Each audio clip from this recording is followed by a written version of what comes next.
તો વિદ્યાર્થી મિત્રો, હવે આપણે જોઈએ માર્વેલનું પેપર 6. Question number 1. નીચેનામાંથી કયો પ્રક્રિયક ગ્લુકોઝ સાથે પ્રક્રિયા કરતો નથી? તો અહીંયા આગળ option A, B, C, D પૈકી આપણે જાણીએ છીએ કે NaHSO3 એટલે કે સોડિયમ બાયસલ્ફાઇડ જોડે તે પ્રક્રિયા આપતો નથી, એટલે કે ઓપ્શન D એ સાચો આન્સર થશે. નેક્સ્ટ જોઈએ, DNA કયો વિષમ ચક્રીય બેઝ હાજર હોતો નથી? તો યુરેસિલ, ગ્વાનિન, એડેનાઇન અને થાઇમિન પૈકી યુરેસિલ એ RNAમાં હાજર ચક્રીય બેઝ છે, એટલે કે એ અહીંયા આગળ હાજર હોતો નથી, માટે ઓપ્શન A સાચું છે. નેક્સ્ટ, કયો એમિનો એસિડ પ્રાથમિક એમિનો સમૂહ ધરાવતો નથી? તો સામાન્ય રીતે જોઈએ તો પ્રાથમિક એમાઇન સમૂહ હાજર હોવો એ એમિનો એસિડની ખાસિયત છે, પણ અહીંયા એલેનાઇન, ગ્લાયસિન, પ્રોલિન અને ગ્લુટામિક એસિડ પૈકી પ્રોલિન એ દ્વિતીયક એમાઇન સમૂહ ધરાવે છે, એટલે કે ઓપ્શન C સાચો જવાબ થશે. નેક્સ્ટ જોઈએ, ગ્લુકોઝના એક અણુમાં કિરાલ કાર્બન પરમાણુઓની સંખ્યા કેટલી છે? તો ગ્લુકોઝની અંદર આપણે જાણીએ છીએ કે જ્યાં CHOH એટલે કે બીજાથી લઈ અને 5મા સુધીના 4 કુલ કાર્બનો એવા છે કે જેની અંદર કિરાલ કાર્બન છે, એટલે કે ઓપ્શન B 4 કિરાલ કાર્બન એ સાચું છે. નેક્સ્ટ જોઈએ ક્વેશ્ચન, એનિલિન અને બેન્ઝાઇલ એમાઇન વચ્ચેના ભેદની પ્રક્રિયા કયા પ્રક્રિયક વડે પારખી શકાય છે? તો એવી કોઈ એક પ્રક્રિયા હોવી જોઈએ કે જેનાથી એનિલિન અથવા બેન્ઝાઇલ એમાઇન કોઈ એક જ પ્રક્રિયા આપે અને બીજો પ્રક્રિયક એ પ્રક્રિયા આપે નહીં. તો આપણે જાણીએ છીએ કે બાકીની બધી પ્રક્રિયાઓ એ પ્રાથમિક, દ્વિતીયક, તૃતીયક એમાઇન પૈકી આપતા હોય છે, પરંતુ NaNO2 અને HCl એ બંને વચ્ચે ભેદ પારખતી પ્રક્રિયા છે, એટલે કે એનિલિન એરોમેટિક એમાઇન છે અને બેન્ઝાઇલ એમાઇન એ એલિફેટિક એમાઇન છે, એટલે કે એરાઇલ આલ્કાઇલ એમાઇન છે. તો એની અંદર NaNO2 HCl થી બંનેનો ભેદ પારખી શકાશે. એનિલિન BDC એટલે કે બેન્ઝીન ડાયઝોનિયમ ક્લોરાઇડ આપશે, જ્યારે બેન્ઝાઇલ એમાઇનમાંથી આપણને બેન્ઝાઇલ આલ્કોહોલ મળશે. તો બંનેથી મળતી નિપજ અલગ પ્રકારની હોવાથી NaNO2 અને HCl એટલે કે ઓપ્શન C સાચો જવાબ થશે. નેક્સ્ટ, પ્રશ્ન નંબર 6. આપેલ સંયોજન માટે સાચું વિધાન પસંદ કરો. તો અહીંયા આગળ આપેલ સંયોજન કયું છે એનું બંધારણ આપણે દર્શાવીએ તો એ NH CO સમૂહવાળું, બરાબર, આ રીતે સંયોજન છે. તો એમાં ઇલેક્ટ્રોન અનુરાગી વિસ્થાપન પ્રક્રિયામાં બંને રિંગમાં સમાન પ્રતિક્રિયાત્મકતા હશે. તો બંને રિંગની સમાન પ્રતિક્રિયાત્મકતા હોતી નથી, એટલે કે પહેલું વિધાન ખોટું છે. આપણે સાચું વિધાન શોધવાનું છે. નિર્જળ AlCl3ની હાજરીમાં બ્રોમિનેશન કરતા Br સમૂહ રિંગ 2 એટલે કે આને રિંગ 1 ગણીએ છીએ અને આને રિંગ 2 ગણીએ છીએ. તો રિંગ 2ની અંદર પેરાસ્થાને જોડાય તો ન જોડાઈ શકે. અહીંયા આગળ CO સમૂહના કારણે તે પેરાસ્થાનમાં ન જોડાઈ શકે, બરાબર છે. તો CO સમૂહ પ્લસ I અસર, અહીંયા આગળ આ છે પ્લસ I અસર, બરાબર, અને NH સમૂહ એ -R અસર દર્શાવે છે. તો અહીંયા આગળ આપણે આ વિધાનને પણ સાચું ગણી શકીએ નહીં. નેક્સ્ટ છે, ઇલેક્ટ્રોન અનુરાગી વિસ્થાપન માટે રિંગ 1 એટલે કે આ પહેલી રિંગ જે છે NH સમૂહ સાથે જોડાયેલી, તેની સક્રિયતા રિંગ 2 કરતાં પેરાસ્થાન માટે વધુ છે. આપણે એમ કહી શકાય કે વધુ છે, એ પ્રકારનો આ પ્રશ્ન છે. તો અહીંયા આગળ આ વિધાન D એ સાચું વિધાન થશે.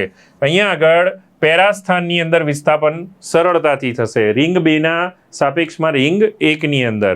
નેક્સ્ટ જોઈએ ક્વેશ્ચન નંબર 7. કયું સંયોજન કાર્બાઇલ એમાઇન કસોટી આપે છે? તો વિદ્યાર્થી મિત્રો, આપણે જાણીએ છીએ કે બધા સંયોજન આપણે જોઈ લઈએ. પહેલા N-મિથાઇલ ઇથેનેમાઇન એટલે કે અહીંયા આગળ સેકન્ડરી એમાઇન સંયોજન છે. પેરામિથાઇલ બેન્ઝાઇલ એમાઇન, તો બેન્ઝાઇલ એમાઇન એનો મતલબ થયો કે અહીંયા આગળ પ્રાથમિક એમાઇન છે, અને આપણે જોવાનું છે કયો કાર્બાઇલ એમાઇન કસોટી આપે છે. તો N-ઇથાઇલ N-મિથાઇલ ઇથેનેમાઇન એટલે કે તૃતીયક એમાઇન છે, અને NN ડાયમિથાઇલ એમિનો બેન્ઝીન એટલે કે આ છેલ્લું ઓપ્શન જે છે તે પણ તૃતીયક એમાઇન છે. તો અહીંયા આગળ તૃતીયક 2 ઉદાહરણ આપ્યા છે, એક દ્વિતીયક છે અને એક પ્રાથમિક છે. તો કાર્બાઇલ એમાઇન એ પ્રાથમિક એમાઇનની એક કહી શકાય કે લાક્ષણિક કસોટી છે. તો 7મા ક્વેશ્ચનમાં ઓપ્શન B સાચો થશે. નેક્સ્ટ ક્વેશ્ચન જોઈએ, ક્વેશ્ચન નંબર 8. આપેલ ગુણધર્મના આધારે સાચો વિકલ્પ પસંદ કરો. તો અહીંયા આગળ પહેલું વિકલ્પ છે એમાં H2O દ્રાવ્યતા આપણને પૂછી છે. તો H2O દ્રાવ્યતા માટે પ્રકાર પહેલા દરેકનો આપણે સરખાવીએ. તો C6H5NH2 એટલે કે એરોમેટિક એમાઇન છે, બરાબર, ArNH2 છે. આ ઇથાઇલ એમાઇન એટલે કે પ્રાથમિક એમાઇન છે. અને અહીંયા C2H5 ટ્વાઇસ NH છે એટલે કે દ્વિતીયક એમાઇન છે. તો દ્વિતીયક એમાઇન કરતાં પ્રાથમિક એમાઇનની ઓછી અને એના કરતાં ArNH2માં ઓછી. તો અહીંયા સાચો વિકલ્પ આપણને પસંદ કરવાનો કીધો છે. તો એના પછીનું ઓપ્શન છે CH3 twice NH, C2H5 NH2 એટલે કે દ્વિતીયક એમાઇન, પ્રાથમિક એમાઇન અને આલ્કોહોલ સંયોજન. તો આલ્કોહોલનું ઉત્કલન બિંદુ ઓછું હોય એ ન બની શકે, બરાબર છે. નેક્સ્ટ હજી ત્રીજું ઓપ્શન પણ આપણે ચેક કરી લઈએ સાથે સાથે. તો C2H5NH2 એટલે કે પ્રાથમિક એમાઇન, C2H5 ટ્વાઇસ NH એટલે કે દ્વિતીયક એમાઇન અને C2H5 થ્રાઇસ N એટલે કે વાયુ સ્વરૂપમાં એની બેઝિક પ્રબળતાનો ક્રમ આપણને કીધો છે. તો આ છેલ્લું છે એ તૃતીયક એમાઇન છે. તો આનો જે ક્રમ બને છે આવી રીતે બને છે વાયુ સ્વરૂપમાં: 3 degree greater than 2 degree greater than primary, tertiary greater than secondary greater than primary. D option જોઈએ: પેરા નાઇટ્રોએનિલિન, પેરા ટોલ્યુડિન અને એકલું એનિલિન, એની પાણીમાં બેઝિક પ્રબળતા. તો પહેલું ઓપ્શન આપણે ચેક કરીએ છીએ. તો અહીંયા આગળ એરાઇલ કરતાં પ્રાથમિક કરતાં દ્વિતીયક એની H2O દ્રાવ્યતા એ સાચું વિધાન નથી. સાચો વિકલ્પ આપણે પસંદ કરવાનો છે. અહીંયા આલ્કોહોલની દ્રાવ્યતા એમાઇન કરતાં વધુ હશે માટે આ પણ ખોટું વિધાન થયું. હવે જોઈએ વાયુ સ્વરૂપમાં દ્રાવ્યતા. તો તૃતીયકની વધુ હશે, દ્વિતીયકની ઓછી અને પ્રાથમિકની સૌથી ઓછી. નોટ દ્રાવ્યતા પણ વાયુ સ્વરૂપમાં બેઝિક પ્રબળતા. તો બેઝિક પ્રબળતા તૃતીયકની સૌથી વધુ હોય છે, બરાબર. તો ઓપ્શન સી સાચું વિધાન છે. અને એ જ રીતે જોઈએ તો પાણીમાં બેઝિક પ્રબળતા એટલે કે જલીય દ્રાવણમાં બેઝિક પ્રબળતાનો આ ક્રમ પણ છેલ્લો ખોટો છે. એટલે કે એરોમેટિક એમાઇન વધુ બેઝિક હોય એવું બની શકે નહીં. નેક્સ્ટ જોઈએ: રુધિરમાં ગ્લુકોઝનું પ્રમાણ વધારવાનું વલણ કયો અંતઃસ્ત્રાવ ધરાવે છે? તો એ છે ગ્લુકેગોન, બરાબર છે. Option A. ઇન્સ્યુલિન એ કરતું નથી. ઇન્સ્યુલિન ગ્લુકોઝનું પાચન કરે છે. થાઇરોક્સિન કે ગ્લુકોકોર્ટિકોઇડ પણ આ કામ કરતો નથી. નેક્સ્ટ છે: નીચેનામાંથી કયું સંયોજન કેનિઝારો પ્રક્રિયા આપતું નથી? તો આપણે જાણીએ છીએ કે જ્યાં આગળ આલ્ફા કાર્બન ઉપર આલ્ફા હાઇડ્રોજન હાજર હોય તો કેનિઝારો પ્રક્રિયા આપતું નથી. તો અહીંયા આલ્ડીહાઇડ સમૂહ ધરાવતો આલ્ફા કાર્બન એના પર પ્રાથમિક એટલે કે આલ્ફા હાઇડ્રોજન છે. અહીંયા આગળ આલ્ડીહાઇડ સમૂહ ધરાવતો આલ્ફા કાર્બન એના પર હાઇડ્રોજન નથી. અહીંયા આગળ આલ્ફા ઉપર હાઇડ્રોજન નથી અને અહીંયા પણ આલ્ફા પર હાઇડ્રોજન નથી. તો આ ત્રણ સંયોજન આપણને કેનિઝારો પ્રક્રિયા નહીં આપે. માત્ર ઓપ્શન એ એક એવું છે કે જેની અંદર આપણને મળશે કેનિઝારો પ્રક્રિયા. તો નેક્સ્ટ જોઈએ: નીચેની કઈ પ્રક્રિયાની નિપજ ખોટી છે? તો અહીંયા આગળ પહેલું આપણને આપ્યું છે ટ્રાઇનાઇટ્રોફિનોલ. એની ઝિંક સાથે પ્રક્રિયા કરીએ તો આ OH સમૂહ જે છે તેમાંથી બેન્ઝીનની રિંગ રહેશે, OH સમૂહ દૂર થશે. તો દેટ ઇઝ કરેક્ટ રિએક્શન, એટલે કે આ સાચું રિએક્શન છે. પણ આપણને પૂછ્યું છે કે કઈ પ્રક્રિયા ખોટી છે એ શોધવાની છે, એટલે કે આ સાચી પ્રક્રિયા છે. નેક્સ્ટ, ફિનોલ જે છે એની 3H2Ni એટલે કે નિકલ સાથે નિકલ ઉદ્દીપકની હાજરીમાં હાઇડ્રોજિનેશન એટલે કે રિડક્શન પ્રક્રિયા ઊંચા તાપમાને કરવામાં આવશે તો બેન્ઝીનની રિંગના પાઇબંધ તૂટીને ત્યાં હાઇડ્રોજન એડ થઈને બની જશે નિપજ સાયક્લોહેક્ઝેનોલ. તો એ પણ સાચી છે. પછી ત્રીજું ઓપ્શન આપ્યું છે OH ફિનોલ જે છે એની Br2CS2ની હાજરીમાં પ્રક્રિયા કરીએ છીએ તો પેરા સ્થાનની અંદર પેરાબ્રોમો ફિનોલ મળી જાય છે. તો આ પ્રક્રિયા પણ સાચી નિપજ આપે છે. તો હવે એનો મતલબ એવો થયો કે OH CH3CO Cl એટલે કે ઇથેનોઇલ ક્લોરાઇડ બેઝની હાજરીમાં આપણને અહીંયા પેરા સ્થાનની અંદર એસિટાઇલ સમૂહ દાખલ થાય એવું બતાવ્યું છે. તો આ ખોટી પ્રક્રિયા છે. એટલે કે ઓપ્શન ડી ખોટું આપણને શોધવાનું કીધું છે કે કઈ પ્રક્રિયાની નિપજ ખોટી છે. તો આ ખોટી નિપજ છે. નેક્સ્ટ જોઈએ: C7H8O અણુસૂત્ર ધરાવતા ફિનોલિક સમઘટકો એટલે કે જેમાં OH સમૂહ આવતો હોય તેવા સમઘટકોની સંખ્યા કેટલી હશે? તો ઓપ્શન એ 3 આવા ફિનોલિક સમઘટકો મળી શકશે. નેક્સ્ટ જોઈએ: અહીંયા આગળ આપણને C6H11CH2OH એસિડિક માધ્યમની અંદર પ્રક્રિયા માટે નિર્જળીકરણથી મળતી સૌથી વધુ સ્થાયી નિપજ કઈ હશે તેમ પૂછ્યું છે. તો પ્રક્રિયા આપણે જોઈએ CH2OH, તો અહીંયા આગળ આલ્ફા કાર્બન ઉપરથી OH દૂર થશે અને બીટા ઉપરથી હાઇડ્રોજન દૂર થશે અને એસિડિક માધ્યમની અંદર નિપજ આપણને મળી જશે ડબલ બોન્ડ CH2, એટલે કે દ્વિબંધ આવી જશે. તો ઓપ્શન ડી આ માટેનું સાચું ઓપ્શન છે. સાચો જવાબ છે 13માં ડી. નેક્સ્ટ ક્વેશ્ચન જોઈએ. ક્વેશ્ચન નંબર 14, નીચેની પ્રક્રિયા માટે મહત્તમ સ્થાયી નિપજ કઈ છે? તો અહીંયા આગળ CH3 CH CH double bond CH2 1 2 3 4 3 methyl બ્યુટવનઇન છે. અહીંયા આગળ હાઇડ્રોજન બ્રોમાઇડ એટલે કે HBr નો ઉમેરો કરવાનો છે. તો HBr નો ઉમેરો એ રીતે થશે કે જેથી અહીંયા આગળ આ જે દ્વિબંધ છે તેના ઉપર પ્રક્રિયા તો થશે પણ મિથાઇલ શિફ્ટ થવાના કારણે સી ઓપ્શન એ સાચું થશે. એટલે કે ત્રીજા કાર્બન ઉપર આપણને બ્રોમિન અને બીજા કાર્બન પર હાઇડ્રોજનનો ઉમેરો થતી નિપજ વધુ સ્થાયી મળશે. તો આ છે ઓપ્શન સી. નેક્સ્ટ, નીચેના પૈકી કયો આયન ઇલેક્ટ્રોન અનુરાગી નથી?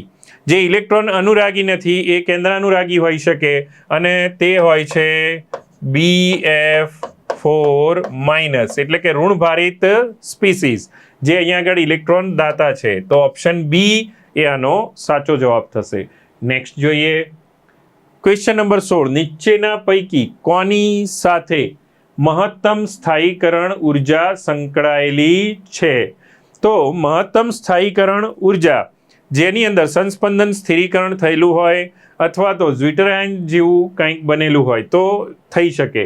તો દાખલા તરીકે અહીંયા C6H5COO માઇનસ છે, અહીંયા આગળ C6H5O છે, અહીંયા આગળ CH2CH2 માઇનસ આયન છે અને અહીંયા આગળ C6H4BrCOO માઇનસ છે. તો અહીંયા આગળ COO ના પહેલા સ્થાનમાં Br છે, જેના કારણે અહીંયા COO માઇનસ સમૂહ જે છે એ લોકલ સંસ્પંદનના કારણે વધુ સ્થિર સંયોજન આપી શકશે, એટલે કે તેમાં મહત્તમ સ્થિરીકરણ ઉર્જા સમાયેલી છે. Option D. નેક્સ્ટ જોઈએ ક્વેશ્ચન નંબર 17, જેની અંદર CH3CONH2 જેની Br2KOH જોડે પ્રક્રિયા કરીશું તો X નિપજ મળે છે. તો અહીંયા આગળ X બરાબર હશે CH3NH2, એટલે કે મિથાઇલ એમાઇન અથવા મિથેનેમાઇન. આ મિથેનેમાઇન જે છે એની પ્રક્રિયા CHCl3 અને KOH સાથે કરીશું તો કાર્બાઇલ એમાઇન નિપજ મળશે, એટલે કે CH3N ટ્રિપલ બોન્ડ C. આ કાર્બાઇલ એમાઇનની હવે રિડક્શન પ્રક્રિયા કરીશું, એટલે કે LiAlH4, તો એમાંથી ફરી પાછો દ્વિતીયક એમાઇન બની જશે, એટલે કે CH3NH CH3, એટલે કે અંતિમ નિપજ હશે CH3 twice NH. આ રીતે મળશે. તો ઓપ્શન બી 17માં સાચો જવાબ છે. પ્રશ્ન નંબર 18, બેન્ઝીન ડાયઝોનિયમ ક્લોરાઇડની H3PO2 પ્લસ H2O વડે પ્રક્રિયા કરતા મળતી નિપજ કઈ છે? તો એનિલિન કે ફિનોલ મળતું નથી, બેન્ઝીન મળે છે, એટલે કે આ છે બેન્ઝીન. તો બેન્ઝીન નિપજ મળશે અહીંયા આગળ, એટલે કે નાઇટ્રોબેન્ઝીન પણ ન મળે. ઓપ્શન સી સાચો જવાબ છે, બેન્ઝીન. નેક્સ્ટ જોઈએ કયું સંયોજન સાંદ્ર આલ્કલી એટલે કે NaOH જેવા કે KOH જેવા સાથે પ્રક્રિયા કરી આલ્કોહોલ અને એસિડનું મિશ્રણ આપતું નથી? તો આલ્કોહોલ ને એસિડનું મિશ્રણ મળે કેનિઝારો પ્રક્રિયામાં, પણ અહીંયા કયું આપતું નથી, એટલે કે આ પ્રક્રિયા નથી આપતું એવો પદાર્થ કયો છે? તો 2મિથાઇલ પ્રોપેનાલ એ મળી જશે નિપજ, એટલે કે અહીંયા આન્સર. કારણ કે બેન્ઝાલ્ડિહાઇડ, પેરામિથોક્સી બેન્ઝાલ્ડિહાઇડ ને ફોર્માલ્ડિહાઇડ આ ત્રણે તો આ પ્રક્રિયા આપશે, પણ આ એ ઓપ્શન એટલે કે 2મિથાઇલ પ્રોપેનાલ આપતું નથી. નેક્સ્ટ જોઈએ ક્વેશ્ચન નંબર 20, ફેહલિંગ દ્રાવણ એ અને ફેહલિંગ દ્રાવણ બી અનુક્રમે કયા કયા છે? તો કોપર સલ્ફેટ અને એમોનિયમ સલ્ફેટ, કોપર સલ્ફેટ અને એમોનિયમ પોટેશિયમ ટાર્ટ્રેટ, સોડિયમ સાઇટ્રેટ અને કોપર સલ્ફેટ, સોડિયમ ઓક્ઝેલેટ અને ફેરસ સલ્ફેટ. તો અહીંયા આગળ આપણે જાણીએ છીએ કે કોપર સલ્ફેટ અને સોડિયમ પોટેશિયમ ટાર્ટ્રેટ, એટલે કે ઓપ્શન બી સાચો જવાબ થશે. નેક્સ્ટ જોઈએ બેન્ઝાલ્ડીહાઇડ અને એસિટોફિનોન વચ્ચેની સંઘનન પ્રક્રિયાથી મળતી નિપજમાં સિગ્મા અને પાઈબંધની સંખ્યા અનુક્રમે કેટલી હશે? તો વિદ્યાર્થી મિત્રો, આપણે સૌથી પહેલા આવા સંયોજનોની અંદર પાઈબંધ ગણી લઈએ તો ઝડપથી આપણું કામ થઈ જાય. તો આ પ્રક્રિયાની અંદર આપણે જોઈ શકીએ છીએ કે આ રીતની નિપજ મળશે. C6H5CO CH 1 2 3 4 CH C6H5 બરાબર. તો સિગ્મા અને પાઈબંધ, તો પહેલા પાઈબંધ ગણી લઈએ. 1 2 3 4 5 6 7 અને 8. તો જ્યાં 8 પાઈબંધ આવેલા હોય એવા ઓપ્શન કયા કયા છે? તો આ બંને છે. અને ત્યારબાદ તમે સિગ્મા બંધ ગણશો બંધારણની અંદર તો 27 મળશે. એટલે કે ઓપ્શન બી સાચું છે, 27 અને 8 અનુક્રમે. નેક્સ્ટ જોઈએ 22. વેનિલિન માં કયા ક્રિયાશીલ સમૂહ આવેલા હોય છે? તો વેનિલિનમાં એક આલ્ડીહાઇડ સમૂહ હોય છે, તેવું ઓપ્શન કયું છે? તો બે છે, એ અને સી. અને ત્યારબાદ એની અંદર OH સમૂહ હાઇડ્રોક્સિલ સમૂહ છે, તો આ ઓપ્શન છે. અને ત્યારબાદ OCH3 એટલે કે મિથોક્સી સમૂહ છે. તો ત્રણેય ઓપ્શન આ સીમાં મળી જાય છે આપણને. ઓપ્શન સી સાચું છે. નેક્સ્ટ જોઈએ, નીચેના સંયોજનમાં કયો હાઇડ્રોક્સિલ સમૂહ, હાઇડ્રોક્સિલ એટલે કે કયો OH સમૂહ સોડિયમ ધાતુ સાથે સૌથી વધુ પ્રતિક્રિયાત્મકતા દર્શાવશે? તો આપણે જોઈએ કે કેટલા OH સમૂહ આવેલા છે. સૌથી પહેલા તો સંયોજનમાં એક OH અહીંયા છે જે CH3 સમૂહની બાજુમાં છે, બીજો OH સમૂહ OCH3 સમૂહની બાજુમાં છે, અને ત્યારબાદ એક OH અહીંયા છે ત્રીજા નંબરનો અને એક બીજા નંબરનો OH છે. એટલે કે અહીંયા ટોટલ 4 OH સમૂહ છે. તો અહીંયા નાઇટ્રો સમૂહ જે છે તેની બાજુમાં રહેલો OH સમૂહ તે સૌથી વધુ પ્રતિક્રિયાત્મકતા અથવા તો સક્રિયતા દર્શાવશે. એટલે કે ઓપ્શન કયું થઈ ગયું? બી, જેમાં આપણને આપ્યું છે ત્રીજા નંબરનો OH સમૂહ. નેક્સ્ટ જોઈએ ક્વેશ્ચન 24. નીચેનામાંથી કઈ પ્રક્રિયા આલ્કોહોલના CO બંધનું ખંડન દર્શાવતું નથી? એટલે કે C અને O વચ્ચેનો બંધ નથી તૂટતો, તો એની જગ્યાએ કયો બંધ તૂટતો હશે? O અને H વચ્ચેનો બંધ તૂટતો હોય તેવી પ્રક્રિયા કઈ છે? તો ROH અને SOI2, તેમાં તો CO બંધ તૂટે છે. અહીંયા આગળ PCl5 સાથેની પ્રક્રિયામાં પણ એ જ બંધ તૂટે છે. પણ સોડિયમ ધાતુ સાથે પ્રક્રિયા કરીશું તો હાઇડ્રોજન વાયુ મુક્ત કરે છે. એટલે કે ઓપ્શન સી સાચો જવાબ છે. નેક્સ્ટ જોઈએ, કયું સંકીર્ણ સંયોજન રંગવિહીન છે? એટલે કે કોનામાં રંગ નહીં હોય, તો જેની D0 અથવા તો D10 ઇલેક્ટ્રોન રચના મળતી હોય તે રંગવિહીન હોય. તો દાખલા તરીકે પહેલું છે એમાં ઝિંક Zn+2, એમાં D10 રચના છે. એટલે કે આ પહેલું ઓપ્શન જ જવાબ છે, તે રંગહીન છે, રંગવિહીન છે. KMnO4 જાંબલી હોય છે, K2CrO4 પીળું હોય છે, FeCN6-3 પણ રંગીન સંયોજન છે. તો આપણને એમ કહી શકાય કે ઓપ્શન એ એક જ આ જવાબ મળશે. નેક્સ્ટ અહીંયા આપણે ક્વેશ્ચન નંબર 26 જોઈએ. સંક્રાંતિ ધાતુ આયન કે પરમાણુ માટે સાચું સંકરણ પસંદ કરો. તો એના માટે આપણે લિગેન્ડની પ્રબળતા પણ જોઈશું અને સવર્ગાંક પણ જોઈશું. તો સૌથી પહેલા જોઈએ FeCO5. એની અંદર 3 1 4 1 5 5 કક્ષકો વાળું સંકરણ છે, પરંતુ અહીંયા પ્રબળ લિગેન્ડ હોવાના કારણે DsP3 સંકરણ થવું જોઈએ, અંદરની D કક્ષક ભાગ લેવી જોઈએ. એટલે કે આ સંકરણ થતું નથી. બીજું છે FeCN6-4. એની અંદર Fe+2 અવસ્થામાં છે.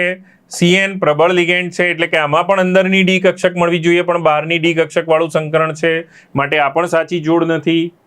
હવે નેક્સ્ટ છે K4 નહીં પરંતુ K2 NiCN4 સંકીર્ણ. તો એની અંદર નિકલ +2 અને D8 ઇલેક્ટ્રોન અવસ્થા ધરાવતું હોય તો માત્ર sp3 સંકરણ જ શક્ય બને 4 સવર્ગાંક માટે. એટલે કે ઓપ્શન સી સાચું છે. છેલ્લું ઓપ્શન છતાં પણ આપણે જોઈ લઈએ, NiNH3 2+. તો અહીંયા આગળ 6 સવર્ગાંક માટે D2sp3 અને sp3d2 એવા બે સંકરણ શક્ય છે, પણ અંદરની D કક્ષક અહીંયા મળે જ નહીં, કારણ કે D8માં બહારની D કક્ષકમાં જ ઇલેક્ટ્રોન મૂકવા પડશે લિગેન્ડને. એટલે કે આ સંકરણ પણ શક્ય નથી. તો માટે ઓપ્શન સી એક જ સાચું થશે. નેક્સ્ટ જોઈએ 27. નીચેના પૈકી ખોટું વિધાન પસંદ કરો. સાચું નહીં પરંતુ ખોટું વિધાન પસંદ કરો. 4f ના ઇલેક્ટ્રોનની આચ્છાદન અસર 5d ઇલેક્ટ્રોનની આચ્છાદન અસર કરતા વધુ છે. તો 4F ઉપર સાચું વિધાન છે, એના પર વધુ આચ્છાદન અસર લાગતી હોય છે, શિલ્ડિંગ અથવા સ્ક્રીનિંગ અસર. નેક્સ્ટ જોઈએ, લેન્થેનાઇડ્સના હાઇડ્રોક્સાઇડમાં સીરિયમ હાઇડ્રોક્સાઇડ સૌથી ઓછું બેઝિક અને લ્યુટેશિયમ હાઇડ્રોક્સાઇડ સૌથી વધુ બેઝિક છે. તો આ વિધાન ખોટું છે, કારણ કે આપણે જાણીએ છીએ કે ડાબેથી જમણે જતા બેઝિકતા ઘટે, એસિડિકતા વધે છે. લેન્થેનાઇડ સંકોચન એ ક્રમશઃ સંકોચનનું પરિણામ છે, તો તે પણ સાચી વાત છે. તેના પહેલા સંક્રાંતિ સંકોચન થાય છે. લેન્થેનાઇડ સંકોચનના કારણે નિયોબિયમ અને ટેન્ટાલમની પરમાણુય ત્રિજ્યા લગભગ સમાન રહે છે. તો આ પણ સાચું વિધાન છે. તો ઓપ્શન બી એ ખોટું વિધાન થશે. નેક્સ્ટ જોઈએ, ચુંબકીય ચાકમાત્રાનો સાચો ક્રમ કયો? તો જ્યાં અયુગ્મિત ઇલેક્ટ્રોન વધુ હોય ત્યાં ચુંબકીય ચાકમાત્રા વધુ હોય. તો આપણે સરખાવતા જઈએ તો અહીંયા આગળ કોપર +2 અવસ્થામાં D9 ઇલેક્ટ્રોન રચના, એટલે કે એક જ અયુગ્મિત ઇલેક્ટ્રોન હશે. Zn+2 D10 અવસ્થા ધરાવે છે, એટલે કે એમાં એક પણ ઇલેક્ટ્રોન અયુગ્મિત નહીં હોય. અને CO+2 27 એનો પરમાણુ ક્રમાંક છે, તો એની D7 ઇલેક્ટ્રોન રચના થશે, તેમાં 2 ઇલેક્ટ્રોન અયુગ્મિત થશે, એટલે કે આ ખોટું વિધાન થયું. તો પહેલું ઓપ્શન ખોટું છે. એવી જ રીતે Cr+2 Cr+3 Cr+4 તમે જુઓ, અહીંયા ઓક્સિડેશન અવસ્થા ઊંચી થતી જાય, ઇલેક્ટ્રોન ઘટતા જવા જોઈએ, તો આ ઓપ્શન પણ ખોટું છે. ઇલેક્ટ્રોન તેમાં અયુગ્મિત વધતા બતાવ્યા છે. હવે જોઈએ Cr+3 Mn+3 Fe+3. તો Fe+3 અવસ્થામાં D5 ઇલેક્ટ્રોન રચના, 5 અયુગ્મિત ઇલેક્ટ્રોન. Mn+3 D તમે જુઓ તો પરમાણુ ક્રમાંક છે એનો 25, 2 ઇલેક્ટ્રોન એસના દૂર થશે, 1 ઇલેક્ટ્રોન ડીનો દૂર થશે, એટલે કે Mn+3 અવસ્થામાં હશે D4, એટલે કે 4 ઇલેક્ટ્રોન અયુગ્મિત હશે. D4 એટલે 4 અયુગ્મિત ઇલેક્ટ્રોન. ત્યારબાદ Cr+3 એટલે કે D3 ઇલેક્ટ્રોન રચના, એટલે કે એમાં 3 ઇલેક્ટ્રોન અયુગ્મિત હશે. તો આ ઓપ્શન સાચું છે. અયુગ્મિત ઇલેક્ટ્રોન વધતા જાય, ચુંબકીય ચાકમાત્રા વધે છે, એટલે કે ચુંબકીય ચાકમાત્રાનો સાચો ક્રમ મળી ગયો, ઓપ્શન સી. તો આ રીતે તમે ઓપ્શન ડી ની અંદર પણ સરખાવી શકો જાતે. આન્સર છે સી. નેક્સ્ટ જોઈએ, આપેલ આકૃતિ માટે સાચો વિકલ્પ પસંદ કરો. અહીંયા આગળ જે પ્રક્રિયા આપી છે એમાં રિએક્ટન્ટથી પ્રોડક્ટની પોટેન્શિયલ એનર્જી, એટલે કે એની સ્થિતિ ઉર્જાનો આલેખ છે. અને અહીંયા સક્રિયકરણ ઉર્જા જેટલી ઉર્જા, અથવા તો આપણે એમ કહી શકીએ ઉર્જા અવરોધ છે EA. તો X એ શું છે? સક્રિયકરણ ઉર્જા પૂર્વગામી પ્રક્રિયાની. Y શું છે? તો ΔH એટલે કે તફાવત છે બંનેની એન્થાલ્પીઓનો, રિએક્ટન્ટ અને પ્રોડક્ટની, ΔH. તો ઓપ્શન જોતા જઈએ, ΔH = Y આપેલું છે, તો એ સાચું ઓપ્શન થયું પહેલું જ. EA સક્રિયકૃત સંકીર્ણની ઉર્જા કરતાં પ્રક્રિયકોની ઉર્જા શું વધુ છે? ના, પ્રક્રિયક કરતાં હંમેશા સક્રિયકરણ ઉર્જા વધુ હોય, એટલે કે આ ઓપ્શન ખોટું થયું. થ્રેશોલ્ડ ઉર્જાનું મૂલ્ય X+Y - Z થશે નહીં, તો એ પણ ખોટું વિધાન છે. અને EA = X+Y નહીં, પરંતુ બંનેના તફાવત જેટલી ઉર્જા હોય છે, તો આ પણ ખોટું વિધાન છે. તો ઓપ્શન એ જ એકમાત્ર સાચું છે. નેક્સ્ટ જોઈએ, ક્વેશ્ચન નંબર 30. CrCl3 6H2O નો કયો સમઘટક ઘેરો લીલો છે અને તે વધુ પ્રમાણમાં AgNO3 દ્રાવણ સાથે પ્રક્રિયા કરતા 1 મોલ, જો આ બહુ મહત્વનો વાક્ય છે, 1 મોલ સિલ્વર ક્લોરાઇડના અવક્ષેપ આપે છે.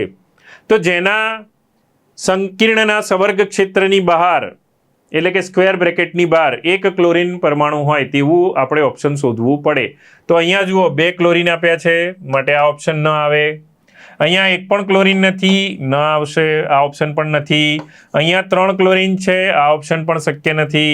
અહીંયા 1 ક્લોરીન છે, એટલે કે આ ઓપ્શન શક્ય છે. તો ઓપ્શન ડી આપણો જવાબ છે. પણ એની સાથે સાથે એમ પણ કીધું છે કે તે વધુ પ્રમાણમાં AgNO3 સાથે પ્રક્રિયા કરીએ પણ આના 1 જ મોલ Cl અવક્ષેપિત થશે અને તે ઘેરો લીલો છે, એટલે કે આ રંગીન સંયોજન પણ બને છે ક્રોમિયમમાં અયુગ્મિત ઇલેક્ટ્રોનની હાજરીના કારણે. નેક્સ્ટ જોઈએ, નીચેનામાંથી કયું સંયોજન સૌથી વધુ બેઝિક છે? તો આપણે હમણાં જ વાત કરી તેમ ડાબી બાજુ બેઝિકતા વધુ હોય, જમણે જઈએ તેમ બેઝિકતા ઘટતી જાય છે. તો થુલિયમ છે એ શરૂઆતમાં આવતું તત્વ ડાબી બાજુનું છે, એનો હાઇડ્રોક્સાઇડ વધુ બેઝિક છે. નેક્સ્ટ જોઈએ, CrOX2Cl 3- ના અવકાશીય સમઘટકોની સંખ્યા આપણને પૂછી છે. તો અવકાશીય સમઘટકો પૈકી આપણે જાણીએ છીએ કે બંધારણીય અને પ્રકાશીય બંને સમઘટકો એની અંદર આવી જવા જોઈએ. તો એ પ્રમાણે જોઈએ તો ઓક્ઝેલેટ લિગેન્ડની સામે અહીંયા આગળ ક્લોરીન જે છે તેની સંખ્યા કેટલી છે? 2, એટલે કે સિસ ટ્રાન્સ થશે. અને ઓક્ઝેલેટના કારણે પ્રકાશીય સમઘટક થશે, એટલે કે કુલ સમઘટકો કેટલા મળશે? 3. એક ડેક્સ્ટ્રો, એક લીવો, અને એમાં સિસ જે સમઘટક છે એના આ 2 ડેક્સ્ટ્રો લીવો છે, બાકી બનશે એક ટ્રાન્સ. નેક્સ્ટ, નીચેનામાંથી કયું સંયોજન સૌથી વધુ બેઝિક છે?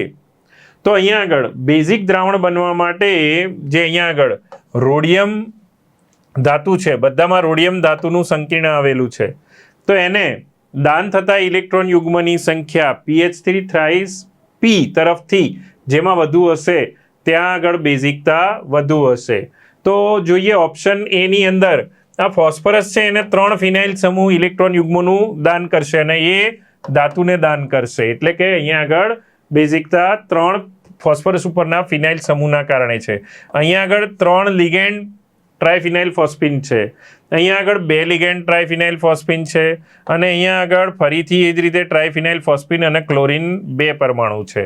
તો સૌથી વધુ આપણે જોઈએ તો ત્યાં જે બેઝિકતા છે એ ઓપ્શન એમાં સૌથી વધુ જોવા મળશે. નેક્સ્ટ જોઈએ NO અને Br2 ગેસ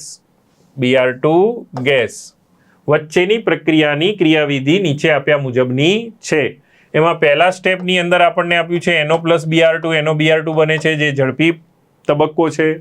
બીજો તબક્કો જે આપ્યો છે NO Br2 plus NO gives to NO Br જે ધીમો તબક્કો છે. તો NOના સંદર્ભમાં પ્રક્રિયાનો ક્રમ કયો થશે?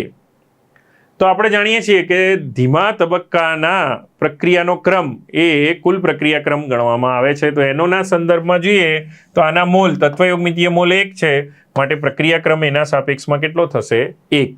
ધીમા તબક્કામાં એના સાંદ્રતાના મૂલ્ય જેટલા અથવા મોલ જેટલો જ ક્રમ થાય. નેક્સ્ટ 35 નંબરનો ક્વેશ્ચન જોઈએ. એક પ્રથમ ક્રમની પ્રક્રિયાનો અર્ધાયુષ્ય સમય 10 મિનિટ છે, એટલે કે T1/2 આપી દીધું છે આપણને 10 મિનિટ, અને એમ કીધું કે 1 કલાકના અંતે એટલે કે ટાઈમ 1 કલાક લઈશું એટલે કે 60 મિનિટ થશે. તો 60 મિનિટની અંદર એનો કેટલો જથ્થો બાકી રહેશે? તો જુઓ શરૂઆતમાં એ R0 જેટલું છે, એમાંથી 10 મિનિટ પસાર થશે એટલે કે 1 T1/2 પસાર થશે તો એ R0/2 થશે. તો એનું એક સામાન્ય સૂત્ર આપણને ખબર છે કે R0/2n, જ્યાં n બરાબર અર્ધાયુષ્યના તબક્કાઓની સંખ્યા બરાબર છે T1/2 ની સંખ્યા. તો 60 મિનિટની અંદર કુલ અર્ધાયુષ્ય હશે 6. તો અહીંયા આગળ R0/2 ની 6 ઘાત મૂકી દઈએ તો 2 ની 6 ઘાત થશે 64, એટલે કે R0/64. ઓપ્શન ડી સાચો જવાબ છે. નેક્સ્ટ જોઈએ ક્વેશ્ચન નંબર 36. કયા ક્રમની પ્રક્રિયા માટે વેગ અચળાંક અને વેગનો એકમ એક સરખો એક સમાન થઈ જાય? તો આપણે જાણીએ છીએ કે ઓપ્શન ડી એટલે કે શૂન્ય ક્રમની પ્રક્રિયામાં આવું બનશે. નેક્સ્ટ જોઈએ નીચેના પૈકી ખોટું વિધાન હોય તે પસંદ કરો. 2AgNO3 પ્લસ BaCl2 એમાંથી 2AgCl પ્લસ BaNO3 ટ્વાઇસ એ ઝડપી પ્રક્રિયા છે. પ્રક્રિયાનું તાપમાન વધારતા સક્રિયકરણ ઉર્જા ઘટવાને કારણે પ્રક્રિયાનો દર વધે છે. તો દરેક પ્રકારની પ્રક્રિયામાં શું આવું બને છે એનો વિચાર કરવો જોઈએ. નેક્સ્ટ સી, શર્કરાનું વ્યુત્ક્રમણ સુક્રોઝમાંથી ગ્લુકોઝ અને ફ્રુક્ટોઝ બનવું તે દ્વિઆણવીય પ્રક્રિયા છે એમ કીધું છે, અને રાસાયણિક ગતિકીના આધારે આભાસી પ્રથમ ક્રમની પ્રક્રિયા છે.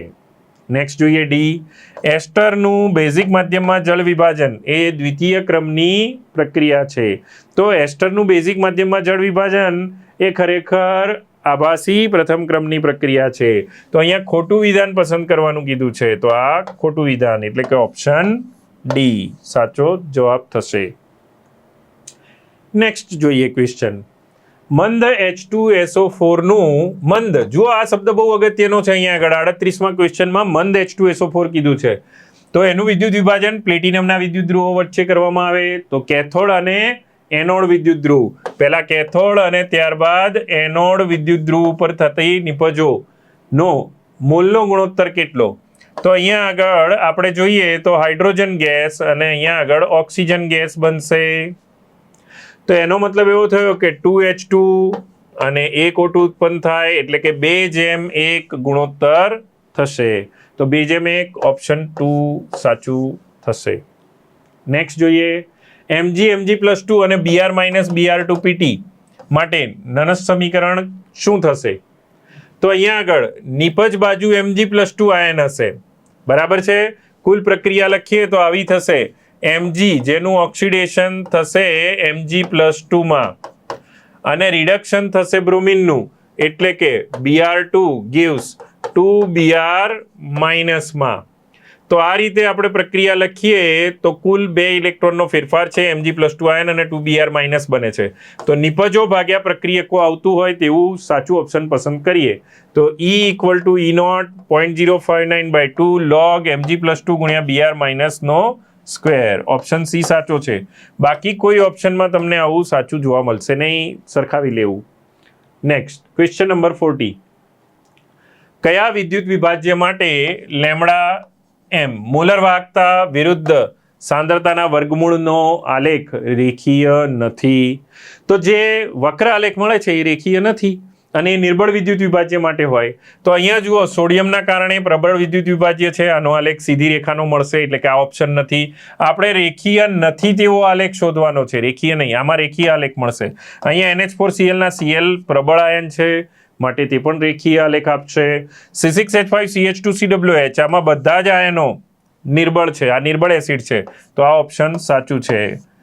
નિર્બળ વિદ્યુત વિભાજ્ય માટે હંમેશા આલેખ વક્ર મળે છે, જ્યારે અહીંયા આગળ પોટેશિયમના કારણે આ પ્રબળ છે માટે આનો આલેખ પણ સીધી રેખાનો હશે, વક્ર નહીં હોય. નેક્સ્ટ, જો બળતણ કોષમાં બળતણ તરીકે પેન્ટેનનો ઉપયોગ કરીએ, પેન્ટેન, તો ગિબ્સ મુક્ત ઉર્જાનો ફેરફાર કયા સંબંધથી રજૂ કરી શકાય? તો ΔG0 = આપણે જે NF(E0) લઈએ છીએ તો તે પ્રમાણે 1.23 વોલ્ટ ઉત્પન્ન કરે છે અને એમાં N ઇલેક્ટ્રોનનો ફેરફાર 32 ઇલેક્ટ્રોનનો હશે, તો 32 ગુણ્યા ફેરાડે ગુણ્યા 1.23, આગળ માઇનસ નિશાની, આ બધું જ ચેક કરી લેવું. તો એ પ્રમાણે જોઈએ તો ઓપ્શન ડી સાચું છે. નેક્સ્ટ જોઈએ ક્વેશ્ચન નંબર 43. આપેલ વિદ્યુત રાસાયણિક કોષ માટે ઈ સેલનું મૂલ્ય 0.9 વોલ્ટ છે તથા Al+3 x મોલર અને Zn+2 0.01 મોલર. Zn માટે બંને વિદ્યુત ધ્રુવોના પ્રમાણિત પોટેન્શિયલ 1.66 અને 0.76 આપેલા છે, તો x નું મૂલ્ય શું હશે?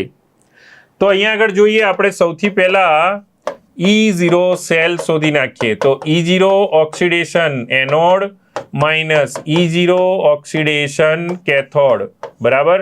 Oxidation anode minus oxidation cathode કરી દઈએ, કારણ કે બંનેના ઓક્સિડેશન પોટેન્શિયલ જ આપણને આપેલા છે. અહીંયા બંનેના પોટેન્શિયલ તો 1.66 માઇનસ 0.76 મૂકી દીધું, તો 0.9 અથવા 0.90 વોલ્ટ જ આવશે. તો બંને આપણે જોઈએ તો દ્રાવણોની સાંદ્રતા કેવી લેવી જોઈએ કે જેટલો કોષ પોટેન્શિયલ પ્રમાણિત છે તેટલો જ બિન પ્રમાણિત કોષ પોટેન્શિયલ ઉત્પન્ન થાય. તો દ્રાવણોની સાંદ્રતા એવી લેવી જોઈએ કે જેના કારણે બંનેનું મૂલ્ય સરખું થાય. તો હવે E = E0 minus 0.059 by N અહીંયા 6 ઇલેક્ટ્રોનનો ફેરફાર થશે, લોગ. હવે જોઈએ તો Al+3 ના દ્રાવણનો સ્ક્વેર આવશે અને Mg+2 ના દ્રાવણનો ક્યુબ આવશે, કારણ કે 2 વડે આને ગુણવું પડશે, 3 વડે આને ગુણવું પડશે. તો અહીંયા આગળ ગુણોત્તર 1 મળે તે માટે દ્રાવણની કેવી સાંદ્રતા પસંદ કરવી જોઈએ? તો જે સાંદ્રતા Xની એટલે કે એલ્યુમિનિયમની છે એટલી જ Mg2+ ની થાય. તો Mg2+ માટે 10⁻² ઘાત છે અને એની 3 ઘાત એટલે 10⁻6 થાય. તો અહીંયા 10⁻6 કરવા માટે દ્રાવણમાં કોનો સ્ક્વેર એ 10⁻6 થશે? તો 10⁻3 ઘાતનો, એટલે કે બી ઓપ્શન એ સાચું ઓપ્શન થશે, બરાબર. તો અહીંયા 10⁻3 ઘાતનો સ્ક્વેર એ પણ 10⁻6 અને આ 10⁻2 નો 3 ઉપર નીચે કેન્સલ, log 1 0, એટલે કે આ પદ આખું 0 થઈ ગયું. તો E = E0 ફાઇનલ આન્સર આપણો મળી જશે. નેક્સ્ટ જોઈએ, દ્રાવ્ય પ્રવાહી અને દ્રાવક ઘન હોય, દ્રાવ્ય પ્રવાહી હોય અને દ્રાવક ઘન હોય તેવા દ્રાવણનું ઉદાહરણ કયું? નાઇટ્રોજન એ વાયુ છે અને કપૂર ઘન છે, આ વાયુ અને ઘન થયું એટલે એ ન હોઈ શકે. સોડિયમ અને પારાનો સંરસ, સોડિયમ સોલિડ હોય અને પારો Hg મર્ક્યુરી લિક્વિડ હોય. સોનામાં દ્રાવ્ય થયેલું તાંબુ બંને સોલિડ સોલિડ, આ ન હોય, આ ન હોય. પેલેડિયમ અને હાઇડ્રોજન એટલે કે પેલેડિયમ ધાતુ અને હાઇડ્રોજન વાયુ અને ઘન છે. તો આપણને પૂછ્યું છે પ્રવાહી અને ઘન, તો એવું કયું ઓપ્શન છે? માત્ર ઓપ્શન બી, સોડિયમ અને પારાનો સંરસ. આ થશે બી ઓપ્શન જવાબ. Next question number 45. 40% NaOH ના દ્રાવણમાં દ્રાવકના પર્સન્ટેજ કેટલા? તો 100% કુલ હોય એમાંથી 40 માઇનસ કરો, મળે વધે ટકા બધા પાણીના, એટલે કે દ્રાવકના મૂલ્ય એટલે કે 60%. કેટલું ઇઝી ક્વેશ્ચન. નેક્સ્ટ જુઓ, આપેલ આકૃતિના આધારે સાચો વિકલ્પ પસંદ કરો. અહીંયા આગળ 0.1 મોલર યુરિયાનું દ્રાવણ છે ને અહીંયા 0.1 મોલર NaCl નું દ્રાવણ છે, બરાબર છે. એટલે કે અહીંયા આગળ અભિસરણની ઘટના વચ્ચે સેમી પરમિએબલ મેમ્બ્રેન એટલે કે અર્ધપારગમ્ય પડદો છે. તો અહીંયા આગળ 0.1 ગુણ્યા n ફેક્ટર કરીશું તો, અથવા i વોન્ટ ઓફ અવયવ કરીશું તો 0.1 ગુણ્યા 1 એટલે કે આપણને મળશે મૂલ્ય 0.1. જ્યારે NaCl માં 2 કણ સંખ્યા ઉત્પન્ન થાય છે અને એની દ્રાવણની સાંદ્રતા 0.1 છે એટલે કે 0.2 મોલર. હવે અભિસરણમાં મૂળ યાદ કરો કે ઘટના કઈ બને છે. સાંદ્ર દ્રાવણથી મંદ તરફ દ્રાવકનો પ્રવાહ થાય કે મંદથી સાંદ્ર તરફ? તો આપણે જાણીએ છીએ કે મંદથી સાંદ્ર તરફ દ્રાવકનો પ્રવાહ થશે, એટલે કે A થી B તરફ દ્રાવકનો પ્રવાહ વધુ હશે. તો એવું ઓપ્શન આપણે પસંદ કરીએ. ભાગ A માંના દ્રાવકના અણુ ભાગ B ના દ્રાવક તરફ વહન કરશે, તો પહેલું વિકલ્પ સાચું છે નિયત તાપમાને. બીજું, પડદા મારફતે દ્રાવકના અણુઓનું વહન થશે નહીં, તો એ ખોટું છે. દ્રાવકનું વહન તો હંમેશા થાય. ભાગ બી માંના દ્રાવકના અણુઓ વડે ભાગ એ ના દ્રાવક તરફ વહન કરશે, તો એ ખોટું છે. બી થી એ તરફ નહીં, એ થી બી તરફ જશે. બંને દ્રાવણોનું અભિસરણ દબાણ સમાન છે, તો એ પણ ખોટું છે. તો અહીંયા આગળ સાચો વિકલ્પ આપણને એક જ મળે છે, ઓપ્શન એ. એટલે કે એ યુરિયાના દ્રાવણથી બી એટલે કે NaCl તરફ દ્રાવકનો પ્રવાહ થશે. ક્વેશ્ચન 47. આપેલા દ્રાવણ માટે થાર બિંદુનો સાચો ક્રમ કયો છે? પહેલું છે 0.1 મોલર CH3COOH નું જલીય દ્રાવણ. બીજું 0.1 મોલર CH3COOH નું બેન્ઝીનમાં દ્રાવણ જ્યાં સંયુગ્મન થશે, એટલે કે વિયોજન થશે નહીં, કણ સંખ્યા ઘટશે. 0.1 મોલર CF3COOH નું જલીય દ્રાવણ અને 0.1 મોલર CH3COONA નું જલીય દ્રાવણ. તો આપણે જાણીએ છીએ કે ઠાર બિંદુ તેનું સૌથી વધુ હોય કે જેનું સંયુગ્મન થયું હોય, એટલે કે ઓપ્શન 2 એમાં સંયુગ્મન થયું છે એ સૌથી વધુ ઠાર બિંદુ ધરાવશે. અને જેનું વિયોજન સૌથી વધુ થાય એવો પ્રબળ વિદ્યુત વિભાજ્યનું ઠાર બિંદુ સૌથી નીચું હશે, એટલે કે 4 નું સૌથી નીચે હશે. તો આ ઓપ્શન જે છે સી એ સાચો થશે. કેમ? કારણ કે 4 કરતાં 3માં આ પ્રબળ એસિડ છે, એસિટિક એસિડ કરતાં 3A, તો એમાં વધુ આપણે ઠાર બિંદુ જોઈ શકીશું. અને 1માં એના કરતાં વધુ અને સૌથી વધુ હશે 2માં. તો ઓપ્શન સી સાચો જવાબ છે. નેક્સ્ટ જોઈએ, નીચેનામાંથી કયું દ્રાવણ ઋણ વિચલન દર્શાવશે? ક્વેશ્ચન 48. તો અહીંયા આગળ CH3CO CH3 અને C2H5OH એ ધન વિચલન દર્શાવતું દ્રાવણ છે. H2O અને HNO3 એ ઋણ વિચલન દર્શાવતું દ્રાવણ બનશે. જ્યારે C2H5Br અને C2H5Cl એ આદર્શ દ્રાવણ બનાવશે. C6H6 અને ટોલ્યુઇન એ પણ આદર્શ દ્રાવણ બનાવશે.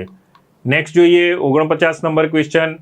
એક દ્રાવણનું બાષ્પ દબાણ 75 મીમી છે, અહીંયા દ્રાવણ કીધું છે, જે બાષ્પશીલ ઘટક એ ધરાવે છે જેનું P0 એ 100 છે, અને 1 મોલ બાષ્પશીલ ઘટક બી ધરાવે છે જેનું બાષ્પ દબાણ P0 બી 60 મિલીમીટર મર્ક્યુરી છે. તો આવા દ્રાવણ માટે શું બનશે? તો અહીંયા આગળ જે ઘટકો વચ્ચે બાષ્પશીલ ઘટકો છે બંનેની અંદર ઋણ વિચલન કે ધન વિચલન એ નક્કી કરીને આપણે કહી શકીએ. તો આ ઓપ્શનની અંદર એમ કહી શકાય કે રાઉટના નિયમથી ધન વિચલન દર્શાવે છે. ઉત્કલન બિંદુ ઘટશે. ઘટક એ અને ઘટક બી વચ્ચેનું આકર્ષણ બળ એ અને બીબી ઘટક વચ્ચેના આકર્ષણ બળ કરતાં ઓછું થશે, માટે ધન વિચલન થશે. અને આથી ઉપરના દરેક વિધાન સાચા છે. તો ધન વિચલન માટેના દરેક વિધાન આપેલા છે એ સાચા છે. નેક્સ્ટ જોઈએ 50 નંબરનો ક્વેશ્ચન. KMnO4 ને 513 કેલ્વિન તાપમાને ગરમ કરતા મેંગેનીઝની કઈ નિપજ મળે છે?